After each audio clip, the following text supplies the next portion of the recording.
Kdo skrbi za letalske linije? Zdaj, a je prevoznik, zdaj gremo na drugo stran, a je prevoznik dolžan te stroške nositi? Zato, da mogoče enkrat bo.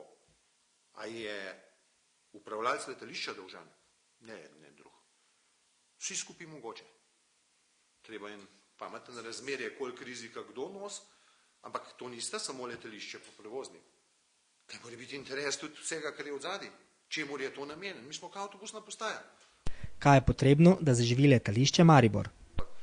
Ključno je posodobitev terminala, zato da bomo sploh zagotavljali neke današnje standarde za sprejem in odpremo potnikov, to je točka 1, in pa, vsaj jaz tako vidim, zagotoviti konkurenčne cene goriva. Ker to je pa druga stvar, zakaj noben noče leteti, zato ker je goriv bistveno predrag. Ali je cena goriva odvisna od velikosti in porabe letališča?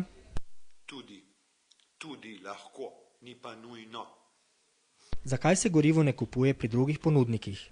Lahko, ampak dokler ni hrambenih kapacitet, se pravi rezervarjev, kjer se hrani to gorivo, tega v Mariboru nimamo, žal, ali pa posoje dober, ker če bi imeli, bi bilo verjetno v lasti Petrola in je ista zgodba, je on monopolist, nimamo pa toliko prometa, da bi zakonodaja zahtevala, da moramo neodvisen dostop, tudi konkurence.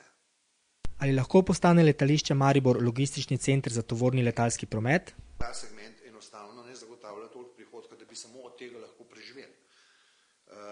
Drugače pa funkcioniranje letališča mora biti sestavljeno iz segmentov, kot so čarterji, kot so incoming turizem, kot so redne povezave in pa seveda tudi tovorni promet. Moja ocena je, da glede na geostrateško lokacijo je to letališče eno najprimernejših ali pa najidealnejših za pokrivanje dejansko celotnega področja centralne Evrope. Kaj pa šolanje in izobraževanje pilotov? Tako da mi imamo zdaj Flyniki, Air Berlin, Adria, tudi občasno Swiss, še z enim nemškim nizkocenovnim prevoznikom se tudi pogovarjamo o možnosti, da se Maribor uporabi za šolanje. Dobro, pogovarjamo se tudi o kakšnih drugih povezavah, ampak vprašali ste me za področje šolanja. Da bi pa prav kot šolski center bilo kaj organiziran, pa ni bilo.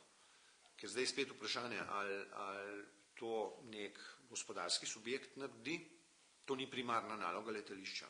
Mi ta trenutek, bom rekel, o čem takem tudi ne razmišljamo.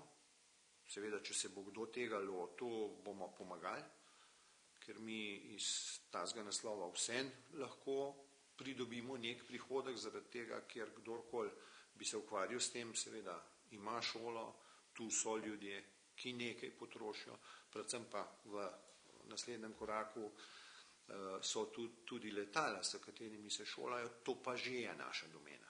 Potem, se pravi, oskrba, sprejem in oskrba teh letal.